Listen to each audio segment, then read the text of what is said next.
Welcome to commerce multiverse. हम कर रहे हैं बिजनेस स्टडीज का सब्जेक्ट, जिसके अंदर हमने अपना शुरू किया हुआ है आपका probability and probability distribution. Probability के अंदर अभी पीछे वीडियो में हमने देखा था क्लासिकल डेफिनेशन जो थी प्रोबेबिलिटी की, वो है ना, और समझा था बेसिक जो आपकी प्रोबेबिलिटी होती है वो कैसे फाइंड की जाती है और प्रोबेबिलिटी का मीनिंग क्या होता है, और मल्टीपल टर्म्स हमने देखी थी। इस वीडियो में हम देखेंगे आपका रिलेटिव फ्रीक्वेंसी डेफिनेशन प्रोबेबिलिटी और आपकी मॉडर्न डेफिनेशन या एक्सोमेट्रिक डेफिनेशन जो है वो, है ना। तो वीडियो ज़्यादा लंबी नहीं है, काफ़ी छोटी वीडियो है। तो रिलेटिव फ्रीक्वेंसी डिस्ट्रीब्यूशन क्या होती है आपकी, है ना। तो सिंपल मैं आपको समझाऊं तो रिलेटिव फ्रीक्वेंसी डिस्ट्रीब्यूशन का मतलब क्या हो गया, जैसे कोई इवेंट है ना, जो इन्फिनाइट टाइम तक आपका हो सकता है ना। वो इवेंट आप कितने भी मल्टीपल टाइम्स कर सकते हैं। तो जब आप वो इवेंट कर रहे हैं ना, इवेंट मतलब जब आप एक एक्सपेरिमेंट, जो भी आप ट्रायल या एक्सपेरिमेंट है, जब आप उसको क्या कर रहे हैं, एक इन्फिनाइट टाइम तक कर पा रहे हैं, तो हम क्या देखते हैं कि कभी कभी क्या होता है, फ्रीक्वेंसी में कुछ सेम चीज़ें आपकी अकर होती है ना। फ्रीक्वेंसी में कोई बार बार सेम रिजल्ट, कोई इवेंट फ्रीक्वेंसी में अकर होता है।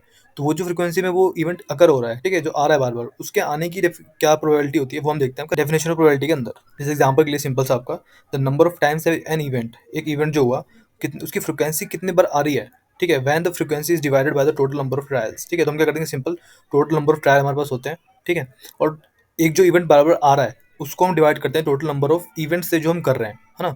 इसमें आपके जो इवेंट्स हैं वो आपके इन्फिनाइट टाइम तक हो सकते हैं, है ना। इवेंट मतलब नंबर ऑफ टोटल इवेंट्स जो होते हैं वो इन्फिनाइट टाइम तक हो सकते हैं। तो इसको मेजर करने के लिए हम क्या करते हैं, ऐसे जो इवेंट्स है उसको हम लिमिट कर देते हैं, टोटल नंबर ऑफ इवेंट्स को हम लिमिट कर देते हैं, है ना। जैसे एग्जाम्पल के लिए आपके पास कॉइन है ना, तो कॉइन को अगर मैं फ्लिप करता हूँ तो सिंपल सी बात है, कॉइन को फ्लिप करने पे या तो हेड आएगा या टेल आएगा, ये मुझे पता है।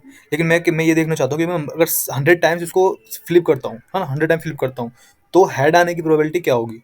तो सिंपल अगर मैं क्लासिकल के हिसाब से देखूँ तो जो मेरी एक्सपेक्टेशन होगी वो यही होगी कि भाई, कि अगर मैंने एक बार फ्लिप किया है कॉइन को, तो हेड आने की प्रोबेबिलिटी आपकी 1/2 है। तो जब मैं 100 बार फ्लिप करूंगा, तो जो प्रोबेबिलिटी होगी हेड आने की वो हाफ ही होगी आपकी, 1/2 होगी, यानी कि 50 टाइम्स प्रोबेबिलिटी है कि 50 टाइम्स आपका हेड आ जाए। तो ये एक एक्सपेक्टेशन होती है, ठीक है। तो अब यहाँ पे मैं जो कॉइन है उसको कितने भी टाइम्स फ्लिप कर सकता हूँ, तो अगर मैं इसे फ्लिप करते ही जाऊँ तो तब तो मेरा हेड आने की प्रोबेबिलिटी क्या होगी। तो वो हम रिलेटिव फ्रीक्वेंसी के अंदर मेजर करते हैं। तो इसको मेजर हम ऐसे नहीं कर सकते सिंपल सा, हम क्या करते हैं, हम लिमिट सेट कर देते हैं आपकी इवेंट्स की, है ना। एग्जांपल मान लो मैंने एक कॉइन को 100 टाइम्स फ्लिप किया, तो अब मैंने 100 टाइम फ्लिप किया तो मैं डायरेक्ट नहीं कह सकता कि आपका हेड आने की जो प्रोबेबिलिटी है वो 1/5 है, यानी कि 50 टाइम्स हेड आ सकता है। मैं क्या करूंगा, सिंपल सा मैं ऑब्जर्व करूंगा, है ना। हम इसमें ऑब्जर्व करते हैं फ्रीक्वेंसी को, कि जो मैं चाहता हूँ मेरा फेवरेबल इवेंट, उसकी फ्रीक्वेंसी क्या है आने की। जैसे मैं 100 टाइम्स आपका क्या किया, मैंने 100 टाइम कॉइन को फ्लिप किया और मैंने देखा कि हेड कितने टाइम्स आ रहा है आपका, ठीक है। मैंने ऑब्जर्व किया, मल्टीपल टाइम्स मैंने ऑब्जर्व किया कि हेड कितने टाइम्स आ रहा है। तो मैंने देखा कि जब जितने बार भी मैंने कॉइन फ्लिप किया 100 टाइम्स, तो 100 टाइम कॉइन फ्लिप करने पर जो हेड आया वो आपका 70 टाइम्स आया। कितने टाइम्स आया, 70 टाइम्स आया। तो मैं क्या करूँगा, मेरी जो फ्रीक्वेंसी है हेड आने की वो कितनी है आपकी, 70 है, ठीक है। और टोटल मैंने ट्रायल कितने किए आपके, टोटल जो ट्रायल किए टोटल इवेंट वो आपके 100 थे, 100 ट्रायल्स, ठीक है। तो जो मेरी प्रोबेबिलिटी बनी वो आपकी क्या बनेगी, सिंपल सा 70/100 बनेगी, है ना, जो कि सिंपल से क्या हो गया आपका 0.7, ठीक है। तो 0.7 मेरी क्या बनी आपकी, इसकी रिलेटिव फ्रीक्वेंसी बनी हेड आने की, ठीक है। तो इस तरीके से हम निकालते हैं रिलेटिव फ्रीक्वेंसी, जो आपकी प्रोबेबिलिटी होती है, हम ऑब्जर्व करते हैं। और उस हिसाब से अब मैं क्या करूँगा, मैं अज्यूम कर लूँगा कि अब मैं जितने भी बार आगे फ्लिप करता रहूँगा कॉइन को, तो जो प्रोबेबिलिटी है आने की वो आपकी 0.7 या 70/100 ही रहेगी। इसके हिसाब से अब ये मैं इसको अज्यूम कर सकता हूँ, है ना। या फिर दूसरा एग्जाम्पल आप ले लो, जैसे आपके पास एक वो काफ़ी बड़ा बॉक्स है, ठीक है, उसके अंदर काफ़ी सारी मल्टीपल बॉल्स, आपको नहीं पता उसके अंदर कितनी बॉल्स है, ये है ना, इन्फिनाइट बॉल्स हो सकती हैं एग्जाम्पल के लिए। तो मैं ऐसे तो निकाल नहीं सकता प्रोबेबिलिटी, इन्फिनाइट नंबर्स अगर उसमें इवेंट हो रहे हैं तो ऐसे निकाल नहीं सकता। तो मैं क्या करूँगा, मैं लिमिट कर दूंगा सेट, कि मुझे इतने के अंदर देखना है कि भाई क्या प्रोबेबिलिटी है ना, उसमें से एक बॉल आने की। उसमें आपकी क्या है, उसमें आपके दो तरह की कलर की बॉल्स हैं, एक आपके पास रेड है, एक आपके पास व्हाइट है, ठीक है। और आपको नहीं पता कि नंबर ऑफ बॉल्स कितनी है उसके अंदर, ठीक। तो आपको निकालना है कि अब क्या प्रोबेबिलिटी हो सकती है रेड बॉल आने की। तो सिंपल आप क्या करेंगे, हम एक इवेंट्स की लिमिट सेट कर देंगे। आप उसमें से 100 बॉल्स निकाल रहे हैं मान लो एग्जाम्पल के लिए। अब आपने 100 बॉल्स निकाली, है ना, आपने हंड्रेड हंड्रेड बॉल्स निकाली, मतलब क्या हुआ, आपने 100 ट्रायल किया। जो आपने 100 ट्रायल किए, जो आपने 100 बॉल्स निकाली, उन 100 बॉल्स में से आपके 20 मान लो एग्जाम्पल के लिए रेड बॉल्स हुई, ठीक है। तो वो 20 क्या हुआ, जितने बार आपने बॉल्स निकाली उसमें से 20 कितने बार आया, मतलब जो रेड बॉल है वो कितने बार आई, 20 टाइम्स आई। तो मैं क्या कर दूंगा, 20/100 में कर दूंगा आपका, सिंपल। इससे मुझे एक बार क्या पता चल जाएगी कि रेड बॉल आने की जो प्रोबेबिलिटी बनती है वो ये बनती है आपका 0.2 बनती है, 20/100 बनती है, ठीक है। तो इसमें क्या करते हैं, ऑब्जर्व करते हैं ट्रायल्स को, ठीक है। जो इन्फिनाइट ट्रायल्स आपके होते हैं उनको हम लिमिट सेट कर देते हैं उनकी, और फिर हम ऑब्जर्व करते हैं, जिससे हमारा रिलेटिव फ्रीक्वेंसी डिस्ट्रीब्यूशन आपका निकलता है ना, प्रोबेबिलिटी का। तो जो फॉर्मूला होता है वो सिंपल से क्या होता है, यहाँ पे मैं लिमिट सेट कर रहा हूँ, ठीक है, किसकी, एन की, क्योंकि एन क्या है, एन आपके इन्फिनाइट नंबर ऑफ इवेंट हो सकते हैं, है ना, इन्फिनाइट नंबर ऑफ इवेंट है आपके, वो है आपके एन। और ये आपके फ्रीक्वेंसी जो अगर हो रही है, जो इवेंट आपका बार बार फ्रिक्वेंटली आ रहा है, एम आपका वो है जो आपका फेवरेबल इवेंट होगा, है ना। सिंपली आपकी relative frequency definition of probability, ठीक है। इसको एक और एग्जांपल से समझते हैं। तो ये आपके पास क्या है, यहाँ पे कुछ स्टूडेंट्स हैं और उनके मार्क्स दिए हुए हैं, है ना। तो यहाँ पे आपको क्लास इंटरवल्स पे मार्क्स दिए हुए हैं आपको, ये आपका रेंज है मार्क्स की, है ना। और ये नंबर ऑफ स्टूडेंट्स है, इनकी फ्रिक्वेंसी हो गई कि भैया 10 से 20 कितने स्टूडेंट मार्क्स लेके आए, 2 लेके आए, 20 से 34 लेके आए, और इसी तरीके से बाकी सारे भी हैं आपके। ठीक है। अब मैं अगर आपसे पूछूं कि 10 से कम मार्क्स कितने बच्चों के हैं, ठीक है, तो 10 से कम मार्क्स अगर मैं पूछता हूँ आपसे, तो सिंपल मुझे दिख रहा है कि 10 से कम तो कुछ है ही नहीं यहाँ पे। 10 से कम तो बच्चों की कोई काउंटिंग ही नहीं हो रही। तो प्रोबेबिलिटी क्या बनती है आपकी, 0। ठीक है। और टोटल कितना बनेगा आपका, टोटल जितने नंबर ऑफ स्टूडेंट है आपके, है ना। जो आपका होता है सिंपल 0/15। तो जो क्या हुआ, प्रोबेबिलिटी 0 है। दिख रहा है मेरे साथ, 0 ही है ना, क्योंकि 10 से कम किसी बच्चे के मार्क्स है ही नहीं, तो प्रोबेबिलिटी 0 है कि किसी बच्चे के मार्क्स 10 से कम हो, है ना। या फिर मान लो मैं आपसे पूछ रहा हूँ कि ये बताओ मुझे कि 30 से लेकर 50 के बीच में, है ना, मार्क्स आने की प्रोबेबिलिटी क्या है आपकी। तो 30 से 50 के बीच में मुझे जो दिख रहा है, सिंपल सा मुझे क्या दिख रहा है यहाँ पे आपको, 30 से 50 की जो रेंज है वहाँ पर आपके पास 5 और 3 है। तो मैं 5 और 3 को प्लस कर देता हूँ, ठीक है, और इनको डिवाइड कर दूंगा टोटल नंबर ऑफ स्टूडेंट से। तो मुझे क्या मिल जाएगा, सिंपल से मुझे पता चल जाएगा कि भैया 30 से 50 जो मार्क्स आने की प्रोबेबिलिटी बनती है इस पूरी क्लास के अंदर, वो क्या बनती है आपकी, वो आपकी बनती है सिंपल सा 8/15। ठीक है, ये प्रोबेबिलिटी बनती है भाई मार्क्स आने की यहाँ से इसके बीच में। यहाँ पे मैं क्या कर रहा हूँ, मैं ऑब्जर्व कर रहा हूँ। मैं यहाँ पे देखो मेरे पास रेंज ऑफ डाटा है जिसे मैंने लिमिट कर दिया 10 से लेकर 60 तक। अब यहाँ पे मैं ऑब्जर्व कर रहा हूँ कि भाई 20 यहाँ कितने बार आया, 20 की फ्रिक्वेंसी कितनी है, और 10 से 20 की 2 फ्रिक्वेंसी हुई, 20 से 30 आने की कितनी फ्रिक्वेंसी हुई, आपकी 4 फ्रिक्वेंसी हुई, है ना। तो मैं इस तरह से मेजर कर सकता हूँ आपका। ठीक है, तो ये रिलेटिव फ्रिक्वेंसी आपका प्रोबेबिलिटी के अंदर आ जाता है। ठीक है, जहाँ पे मैं ऑब्जर्व करके देख पा रहा हूँ कि हाँ ऐसे ऐसे चीज़ें हो पा रही हैं, और मैं अपनी लिमिट को सेट करके फिर अपना निकाल पा रहा हूँ प्रोबेबिलिटी। फिर आपकी सेकंड डेफिनेशन जो आती है वो आपकी आती है एक्सोमेटिक और मॉडर्न डेफिनेशन ऑफ प्रोबेबिलिटी।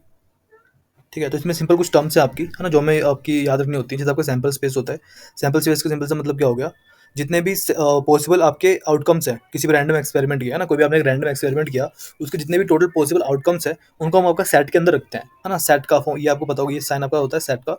ठीक है, इसके अंदर अपना रखते हैं। जैसे एग्जाम्पल के लिए यहाँ पे डाइस है, तो डाइस के अंदर टोटल 6 ऐड होती है। तो अगर मैं डाइस रोल करता हूँ तो जो कितने पॉसिबल आउटकम है वो सारे आउटकम को मैं क्या करता हूँ सेट के अंदर आपका रख देता हूँ। तो 1 से 6 तक मैंने यहाँ पे इसे रख दिया। ठीक है, जैसे मैंने कॉइन फ्लिप किया, तो कॉइन फ्लिप किया तो मैंने उसका सैंपल स्पेस क्या बनेगा, उसका सैंपल स्पेस बनेगा आपका हेड और टेल, सिंपल। तो उसका जो बनेगा आपका सैंपल स्पेस वो बनेगा आपका हेड और टेल, सिंपल सा हेड और टेल ही बनेगा ना, है ना। तो इसको हम ऐसे आपको डिनोट करते हैं। ठीक है, इसमें आपको ऑर्डर्ड पेयर भी बन सकते हैं। ऑर्डर्ड पेयर का मतलब क्या होगा, सिंपल, जैसे मैंने दो कॉइन्स को साथ में आपका फ्लिप किया, तो जो बनेगा आपका ऑर्डर वो आपका हो सकता है हेड और टेल बन जाए। तो उसका जो सैंपल स्पेस बनेगा आपका वो आपका क्या बनेगा, head tail tail head, head और टेल टेल। ठीक है, तो इस तरीके से भी आपका हो सकता है, इन्हें हम ऑर्डर्ड पेयर भी कहते हैं आपका। ठीक है, तो ये आपका सैंपल स्पेस हो गया। फिर आपका इवेंट्स आते हैं। इवेंट्स का मतलब क्या हो गया, सबसेट ऑफ आपके जो आपका सैंपल स्पेस बना आपका उसके सबसेट। सबसेट मतलब जैसे एग्जांपल के लिए मैंने यहाँ पे जो सैंपल स्पेस बना डैश को रोल करने का वो बना आपका 1 से लेकर 6 तक, है ना, सिंपल।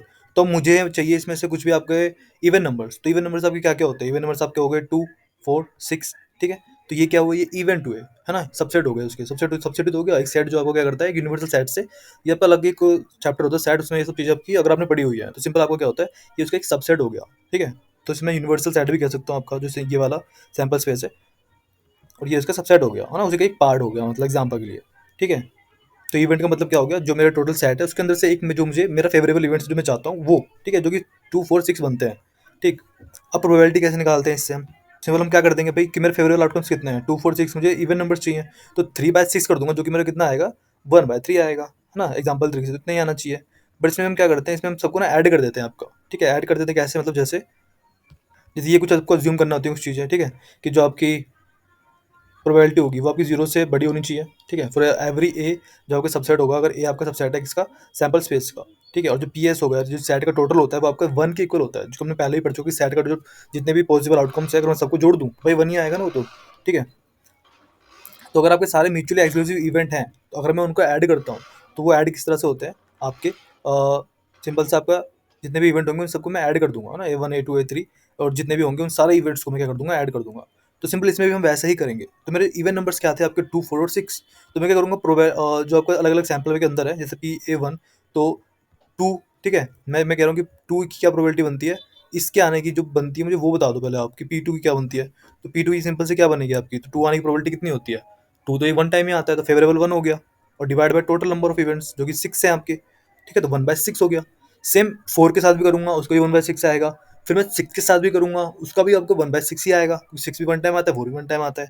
अब मैं सबको ऐड कर दूंगा, सबको ऐड कर दूंगा मतलब क्या, सिंपल, जैसे मैंने 2 का निकाला, 2 का 1/6 आया। अगर मैं 4 की निकालू सिंगल 4 का, तो उसका भी 1/6 आएगा और 6 का भी 1/6 ही आएगा ना। 6 वन टाइम आता है, फेवरेबल 1 हुआ, टोटल नंबर ऑफ इवेंट 6 हुए। तो जब मैं तीनों को ऐड करता हूँ आपका, तो उसका क्या आएगा, 3/6 आएगा। तो अगेंस्ट मेरी जो प्रोबेबिलिटी बनती है इवन नंबर आने की डाइस के ऊपर, वो क्या बनती है, 1/3 बनती है, जो कि हम क्लासिकल तरीके से भी निकाल पा रहे थे आपका, सिंपल है ना। तो फिर इसका यूज़ क्या है, इसका यूज़ तब आपका होता है जब आपके क्या होते हैं, काफ़ी एडवांस लेवल के आपके पास क्वेश्चन आते हैं सेट के, है ना। यहाँ पे तो आपको सिंपल इजी वाले क्वेश्चन आपके पास अभी थे। तो जो आपके सेट बेस्ड क्वेश्चन होते हैं ना, सेट बेस्ड भी हमारे पास क्वेश्चन होते हैं, आपके यूनियन इंटरसेक्शन वाले क्वेश्चन होते हैं, वहाँ पे हम इसका यूज़ करते हैं, ठीक है। तो ये थे आपकी रिलेटिव फ्रीक्वेंसी और आपकी modern definition of probability. Next video में आपको पढ़ेंगे आपकी प्रोबेबिलिटी थ्योरम्स, है ना, एडिशन और मल्टीप्लिकेशन। अभी के लिए इतने ही, थैंक यू फॉर वॉचिंग।